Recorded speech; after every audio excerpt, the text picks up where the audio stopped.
Good evening and welcome to Mwangaza Television, Mwangaza Prime News. My name is Kelvin Kariba and our sign language interpreter is Naomi Mathu. Welcome as we roll out some of our top stories that we have lined up for you today. And as we start our bulletin, two bandits identified as Mesha Kibor and Branson Tarus have surrendered in Kabwetwa area of Kerio Valley, Elgeyo Marakwet County. The surrender comes after the government issued a 7-day ultimatum for anyone in possession of illegal firearms to hand over or face the full force of the law. The two are suspected to be leaders of a notorious gang that has been terrorizing residents in Elgeyo Marakwet, a region plagued by banditry, where a Catholic priest was recently killed. According to Kerio Valley Deputy County Commissioner Ezekiel Amonde, the bandits handed over 2 AK-47 rifles, 21 rounds of ammunition, binoculars and a police uniform.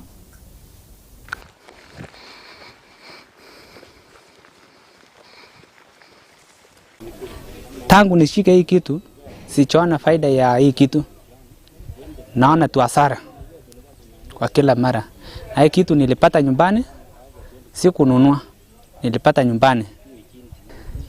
Kenye nimebanga saizi, niende nianzie kwanza nyumba, nilifomolewa. Niende nianzie nyumba, niende kwa mashamba, niende hata nione maembe yangu imekwaje. Kwa sababu tangu wanifugusia tu hapo, nikaacha maembe, sijui imekwaje saizi. Naenda kuona imekwaje, nianze maisha ya amani tu.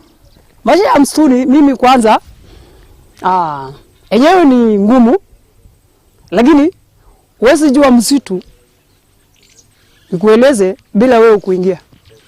So ni mbaya. Yeah.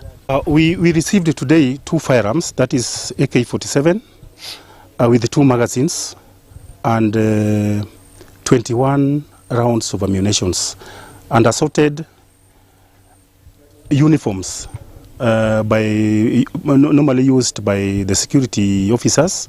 The same shall now be handed to the authority, for further administrative actions. As at now, we give the same window for 7 days. We call upon everyone who has illegal firearms within their hands, plus the ammunitions, to come to us. The sub-county security team office is very much open to receive you both day and night. We also want to use those who have surrendered to us as the peace ambassadors to assist us in recovering all the illegal firearms within the valley. And even to those who are doing the business of selling ammunitions to the suspects or those people who own guns. We warn you and we give you the same window period to come to us and to surrender.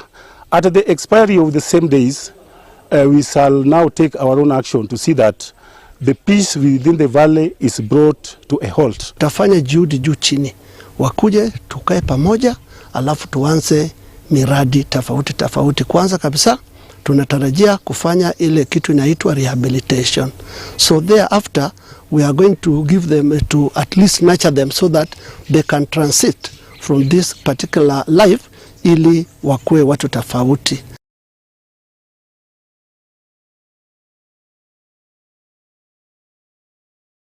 And a section of religious leaders in North Rift region have backed the government decision of introducing e-procurement systems, saying the program will address the curb fully corruption activities which have been witnessed in public offices.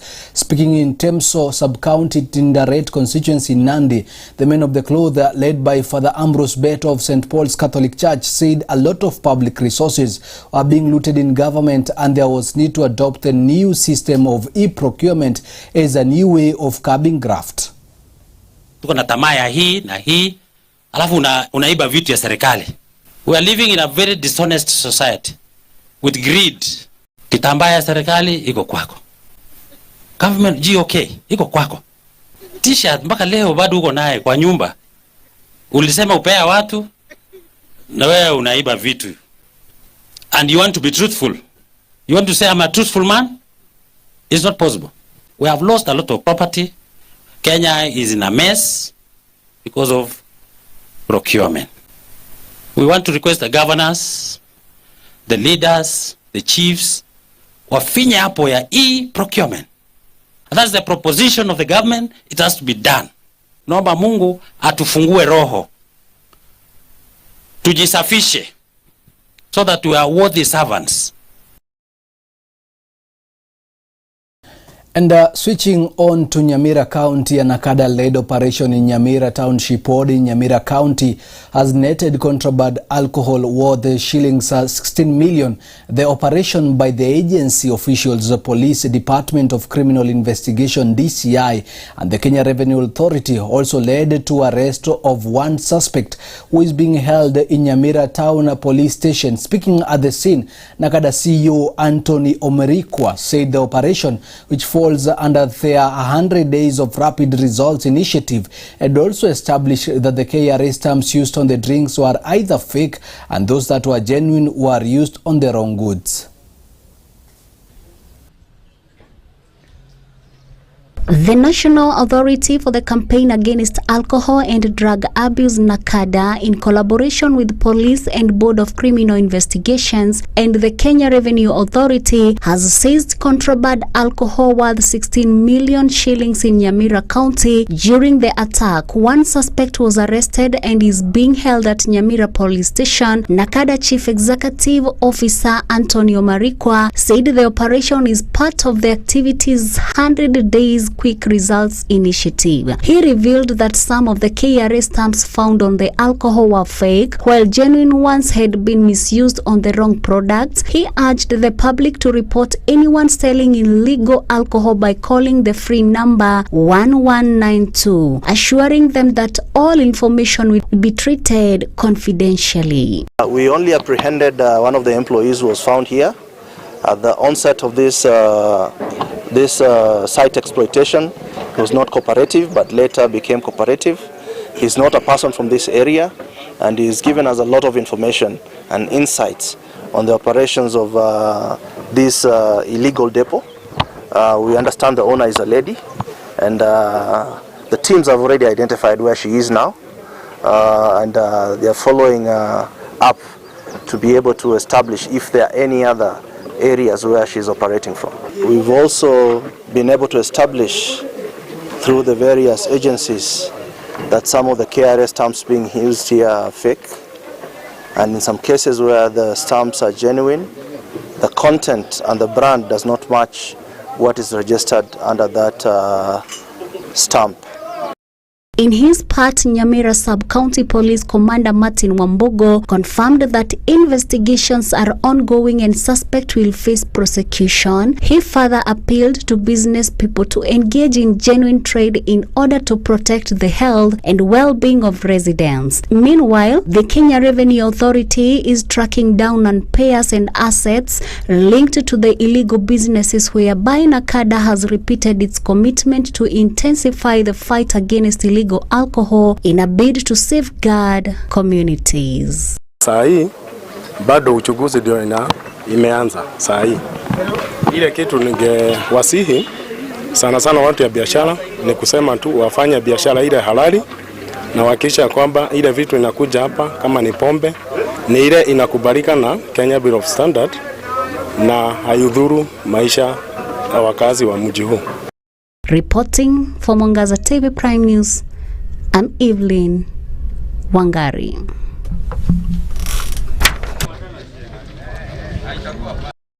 And thank you so much, Evelyn Wangari, for that story. Let's now head to Meru County, where residents of Kaongo in central Imenti, Meru County, have expressed their anger, accusing their ward representatives Njuki Mugambi and Meru Governor Isaac Mutumo of failing to address the problems they are facing. They say the Gitune Kaongo Road leading to Mitungu is in a terrible state, disrupting their daily activities. Additionally, the Kaongo dispensary lacks medicine and essential services. According to the residents, the leaders they trusted have abandoned them, and they now demand immediate accountability, warning that if this does not happen, they will punish them politically in the next election.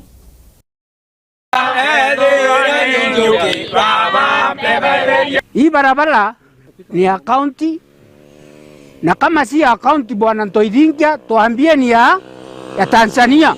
Tukifanya mambo ya kupiga kura, tunapiga kura sababu ya tutengenezewa njia. si Sunday ni siku ya pili kutoa gari kwa mtaro. Na saa hii tuko na gavana mpya. Mbona hakuji kutengenezea njia? Kazi yake ni nini? Ni kukaa kwa ofisi. Sasa wewe nitaidhinkia kwa vile nakwambia mambo ya hospitali, ujaribu kuambia huyo Kinanjoke MCA o Mwangaza wandi akulete hapa hospitali ya Kaongo Health Center uone malalamiko ya wananchi wa hapa. Hii hospitali karibu kufungwa. Sasa kitu ile utamwambia wewe nitaidhinkia tunakutuma kwa Kinanjoke. Mwambie akulete hapa Health Center uone vile ilikuwa. Governor na MCA kama watatengeneza barabara hii yetu ya kutoka pale Gitone kwenda hivi mpaka mahali hii barabara inaenda, tafadhali 2027 tunawatoa. Hatutaki mchezo na tumekasirika. Tena tuko na hospitali hapa, haina dawa, haina chochote. Hii barabara ni kama shamba. Hata njusi gari ilikuwa imeanguka hapa. Mahali tumesimama, tafadhali tunawaomba. Wakati huu kwa sasa tunaenda mkusimu ya mvua. Sijui tutaendea wapi. Kanisa zetu labda tufunge sababu hatuwezi pata watu wa kuja kanisani. Siku nyingine gari ya pasta hapa ilianguka. Na sisi wenyewe tumewachagua nyinyi. Kula zetu tulitoka asubuhi na mapema bila kuchukua hata chamcha kinywa. Leo mnatuleti down eti barabara hakuna na tumewapea kula. Pesa za serikali mnakulia wapi? Kama mtatufanyia hii barabara siku hizi 2027 mtarudi nyumbani. Watu ambao tumechagua hawaturumii kabisa. Watu ambao tumechagua hawatujali kabisa. Wanajali tumbo zao. Wakati wa mvua kutakuwa aje? Unaona shamba ya yule mtu inaendelea kuchimbuliwa huko. Barabara iko hapa, lakini shamba ya mtu inaendelea kukuliwa pande ile na kabisa inaendelea kuisha. Sasa nataka kuambia wenye ambao tulichagua, kuna yule tunaita Njoke na kuna Mutuma Toithinkia, maana ndio wanastahili kuwa anatushughulikia. Nataka kuambia siku ya leo 2027 tutakuwa tunachagua mtu kulingana na kazi ambayo ameifanya. Hii barabara ambayo inapita pande za Kaongo, pande za Catholic Kaongo huko secondary ilikuwa imetengenezwa ili iwe napita na gari, lakini mpaka wa leo haijapita na gari. So mnastahili kuja mpaka hapa. Hospitali iko hapa ya Kaongo dispensary na mpaka sasa Health Center na mpaka sasa haitumiki, maana hakuna mandawa, hakuna service yoyote ambayo inaendelea hapo. Leaders from Nyeri County allied to President William Ruto have reaffirmed their support for the Kenya Kwanza administration just days after a high-level meeting with the head of state at State House led by Mathare MP Eric Wamumbi. The leaders emphasized that their focus on unlocking critical development projects for the region, including a Kenya shillings 162 million irrigation scheme in Wamunyoro, as they dismissed opposition rhetoric and pledged to prioritize tangible progress over politics. Meeting with President William Ruto and with the cabinet secretary is very important, just to continue unlocking projects and making sure that our budget is ring-fenced, because as I've said, the resources are very scarce, but those who want development are too many. So the opposition has nothing to offer. The opposition are just going around saying one term, and people have realized these people have empty words. You know, people want development. So it is very simple, because I have asked the people, who do you want to follow? Myself, who is unlocking roads, or the opposition who are saying one term? And I've actually asked them, do you want me to go around saying one term, or you want me to go to President William Ruto to lobby for roads? They have clearly told me to go sit with President William Ruto and actually bring him here and make sure that we unlock, we continue, not unlock because every project is ongoing, make sure that all projects are ongoing. So that is, the people are very clear to us that they have listened to opposition, they have nothing to offer, they have seen us, they have actually seen me in this constituency of Wamunyoro, unlocking projects. In Mombasa, Kenya experts, policymakers and grassroots actors have wrapped up the Utafiti Sera Inter-House Learning and Sharing, convening a forum aimed at strengthening evidence-based decision-making across Africa. The three-day meeting hosted by the Partnership for African Social and Governance Research brought together representatives from Kenya, Rwanda and Zambia. Participants included stakeholders from health, education, urban governance, employment and social protection sectors. Just mentioned that, when you generate evidence, it's critical that our politicians understand it.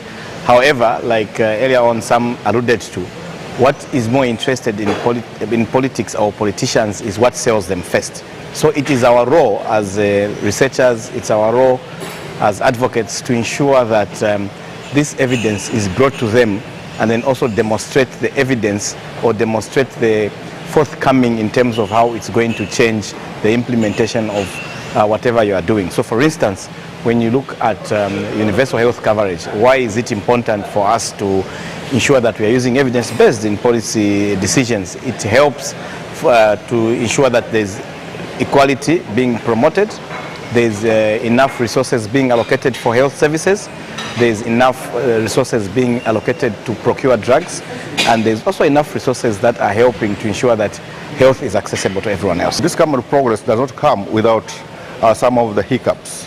And so some of these hiccups also are things that we may not be really in control over, but we're working to see how they can be best overcome by remodeling our approach to policy discussions. The most immediate that comes in point is the coherence of political decisions, which even if they may be having the evidence still, it might not be fully utilized. Not because they don't like the evidence, not because they don't value the evidence, but because some of the short-term visions for political reasons might override their decision-making process. All stakeholders met together and come up with a solution. And those solutions are being used by the government, such as to upgrade the informal settlement. One of the examples is Nyamirambo, Girijogo City, which was an informal settlement, but now it is upgraded to settlements that has infrastructure and other basic needs.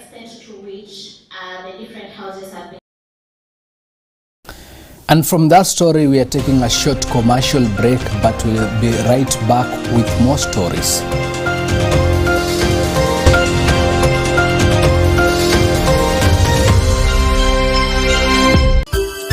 Unatazama Mwangaza TV, tumaini lako. Kemuma Engineering Systems tumetambulika kwa uuzaji wa vyombo na vifaa vya usalama kama vile CCTV, intruder alarm systems, electrical fencing, razor wire, intercom systems, access control systems, automatic gates, general electricals, fire and smoke alarm system na fire extinguishers, solar panels, batteries, inverters na charger controllers. Tutembelee leo. Duka zetu ziko Nairobi, junction ya Kamae Road na Gaberon Road. Duka la pili, Nyandarua House, orofa la pili, room 204, Pwani Guest House na Mark Plaza Kasarani, opposite Kasarani Police Station. Tupigie simu 0793 949494 au 0793 494949 au 0758 121212. Kemuma Engineering Systems, we mind your security.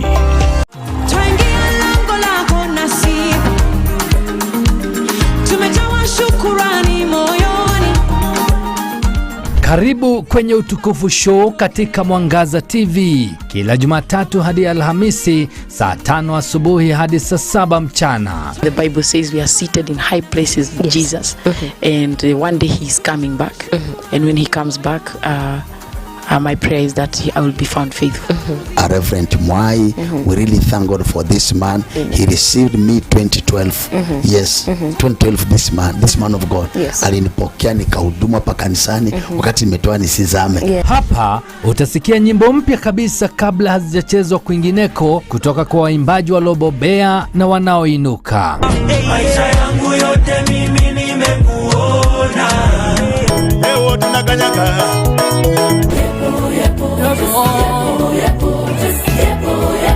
Utawafahamu waimbaji wa nyimbo za Injili kwa undani zaidi, wa hapa nyumbani na wa kimataifa. Uliwo huchenyaho Sitwa yaku ni mwako wa munyolo. Baba nichukue, nifunze, nataka kusoma. Tunakuabudu, wewe wastahili. Na usisahau kipengele chetu maalum, mkate wa utukufu. Neno la Mungu na lenye nguvu kukuinua katikati ya wiki. Ask God, what did you create me for? Don't be wise in your own eyes. If there are books, read. Usikose Utukufu Show ukiletewa na Mihona Kenyanized ndani ya Mwangaza TV. Manifesting God's glory.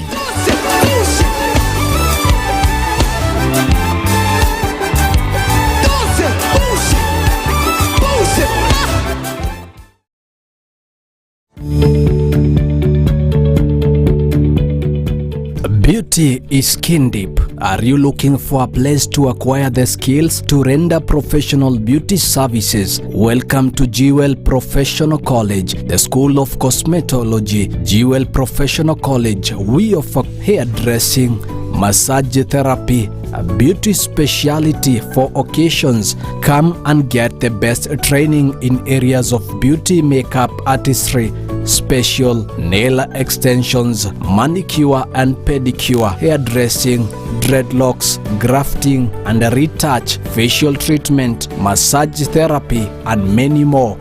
We have experienced tutors who give high-quality lectures to take you through professional beauty and grooming training experience. Join Jewel Professional College to realize your dreams of becoming that beauty expert. Visit us at Jewel Complex, 6th floor, or call us on 0701 300 071. The fear of the Lord is the beginning of wisdom.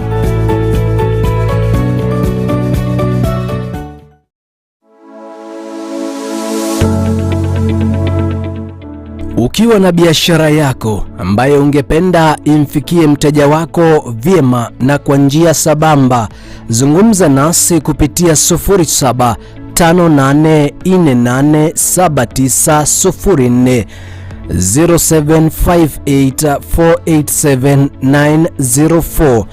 Mwangaza TV ni tumaini la biashara yako.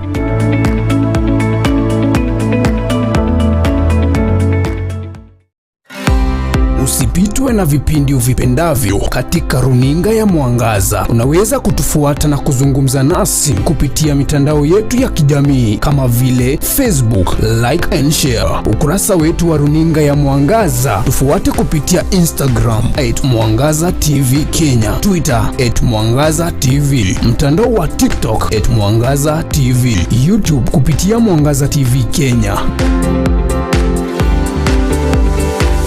Mwangaza TV, tumaini lako.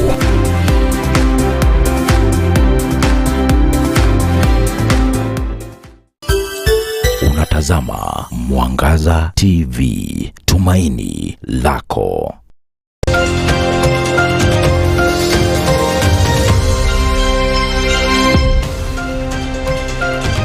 Welcome back to Mwangaza Television, Mwangaza Prime News. Now listen to this. Kenyans who've borrowed through Hustler Fund and then defaulted on their payment may be barred from accessing loans from other financial institutions. The Cabinet Secretary for Cooperatives and Small and Medium Enterprises Development, Wycliffe Oparanya, has said that these borrowers will have a bad credit score and will therefore be denied access to loans until they repay their debts. Speaking at the MSMEs Connect conference held in Mombasa, Oparanya said Hustler Fund has already disbursed over 70 billion Kenya shillings to 26 million Kenyans, with those with a good repayment history being allowed to borrow up to 150,000 at the interest rate of 8%. Hata siku hizi sasa ukienda kwa banki yoyote watakuuliza wewe umelipa Hustler Fund. Kama hujalipa Hustler Fund, ukienda kwa banki yote watakuambia sasa wewe hauna tabia mzuri ya kukopa pesa na kurudisha, kwa hivyo hatuwezi kukupa pesa. Na wale wafanya biashara ndogo ndogo tuwasikize, kama wanaona iko sehemu fulani tunaweza kuketi tufanyie biashara hapo, ndio kwa sababu hatuwezi kuweka takataka kila mahali katika town yetu ikuwe safi, basi tusikizane hapo. Tukijasikizana na sisi tutihi yale ambao tumekubaliana. Tujaribu hata sisi Mombasa tutengenezee mahali pa kufanya biashara ambao itakuwa na unadhifu na ambao tutakuwa hatuna shida na askari wako wa county. Ama sio jamani? But I want to be going to each and every one of you to see in detail. Criteria itakuwa ni mbili. How can we benefit you? And criteria ya pili, how can I make sure you will hire more people?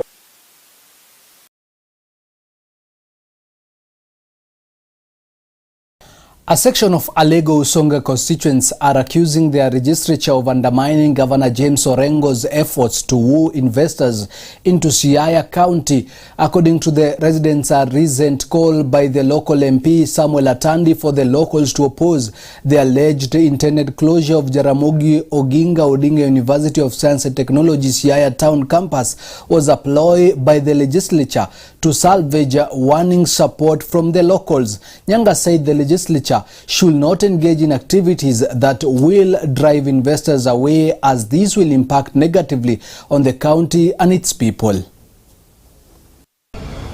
I have concerns over what is rising in our county and the direction certain political leaders are taking, especially with regards to the matter of university that we have in our county here in Siaya. Many people may not have the background of the just university that we have here. And I must begin by giving a background that that particular facility was ATC, Agricultural Training Center. And having that university there was a negotiation that took a length of time. And it is not within the realms of the county government to allocate funds for university because university is not devolved. I am concerned because these issues are being brought up by people we really respect. A case in point is the Member of Parliament for Alego Usonga, and we are very much disappointed to this extent that he is going to the extent of mentioning the name of the governor and misleading the public that the governor intends to reallocate land that is meant for the university to be used in building county headquarters. That is far from the truth. Kama Mheshimiwa Atandi anataka kuleta university Siaya, Mheshimiwa Atandi yeye yuko kwa budget. Na hapo nyuma ATC tuko na prison. Hakuna kitu prison inafanya katikati ya town.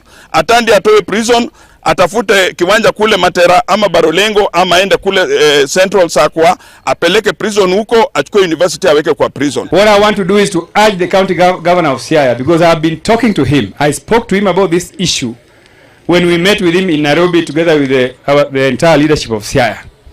And we implored on him to consider retaining that land for the sake of the expansion of the university and not for building county headquarters. But it seems the governor is not listening. I want to remind him today that according to the interests of the people of Alego Usonga, we would rather have the university in that land rather than the offices of the county government of Siaya.